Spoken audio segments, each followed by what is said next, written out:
لومړی سلام تاسو تخنیکي همکارانو ته قدرمنو لیدونکو او اورېدونکو ته وړاندې کوم.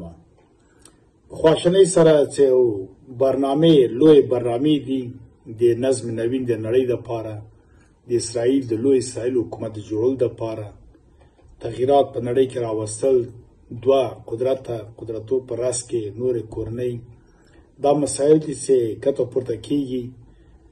خاور میانه عربي هیوادونه مطلقا اشغالول، غزه خپله خاوره جوړول، ایران ضعیفول، بې ثباته کول، همداسې په اوکراین تقسیمول، آذربایجان کې چین باندې فشار راوستل.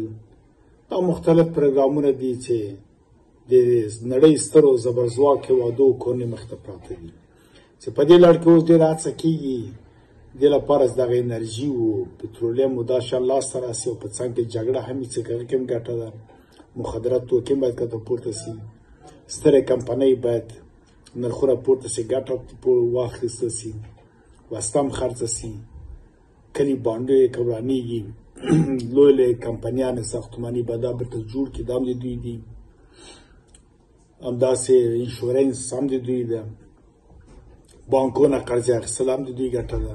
نو دغه لوبه شروع ده، دا سر کله دوام کوي.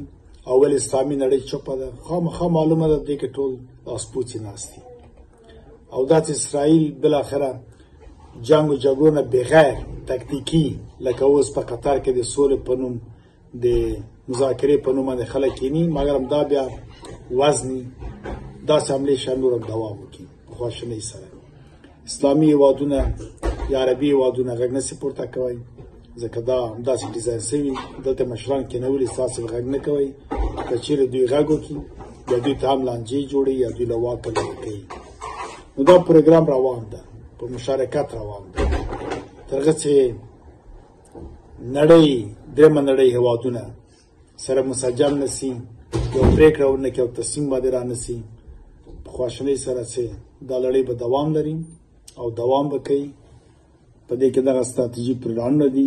اسرائیل یو لویه نقشه لري چې له اوره منطقه په عراق کې چې ابراهیم خلیل هغه ځای خوځېدلی او کومه ځای ته تللی، تر مصر او تر سعودي، دغه ځایونه دوی باید بېرته خپله خاوره کړي.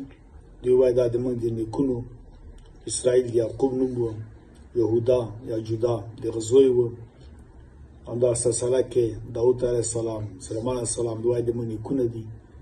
دا پروګرام جوړ په څنګ کې بیا د ابراهیمي په نوم باندې نوی ګوند جوړېدل چې نور ټول مذاهب سره یو ځای کې یا مذهب لرې کړي، یو مذهب جوړ کړي. دا برنامې هم شته. نو دې په لړ کې شاید داسې حملې، جنګونه، مختلفې جګړې او بیا په ایران باندې بل حمله، دا هم پروګرامونه شته چې څه وخت به عملي کېږي او څه به کېږي، او داسې نړۍ به لاس تر زنې ورته ناست دی درېیمه نړۍ په خواشینۍ سره. اوس فعلا هم په الاسکا کې تړون لاسلیک شوی ده، یو ماده‌ای ده، دغه لپاره کمیټې ناستې دي، مسلکي کسان چې میکانیزم د پلي کولو ورته جوړ کړي. هغه بیا کله راوځي چې دوی څه د پلانونه د 50 کالو د راتلونکي لپاره جوړ کړي، څنګه خپل منځ کې ګټې تقسیم کړي، څنګه اوږده تقسیم کړي. دا برنامې شته. داسې په قطر به اثر وکړي څه ونه کړي، نه. قطر حدودي یو لویه پیارتي ده، هغه کس هلته د پاچا په نوم ناسته، هغه هم دوی کېنولی ده. د هر څه دوی کولی شي په عربي هېوادو کې، په خلیجي هېوادو کې دا ټول دوی ډیزاین کړي، جوړ کړي دي برنامې دي. خپله قطر چارواکي په دې خبر وو، اسرائیل په دې خبر وو چې څه به ترسره کېږي، حتی د فلسطین مشر هم په دې خبر وو. څه د غزې حماس د الله جوړه کړې وه، ایران کې وضع شوه، دلته وضع شوله، تر هغه چې غزه په بشپړه توګه دوی جز د اسرائیل کې په خواشینۍ سره او نوي شارکونه هغه پکې جوړ کړي. دا لړۍ دوام لري په خواشینۍ سره. ډېره مننه.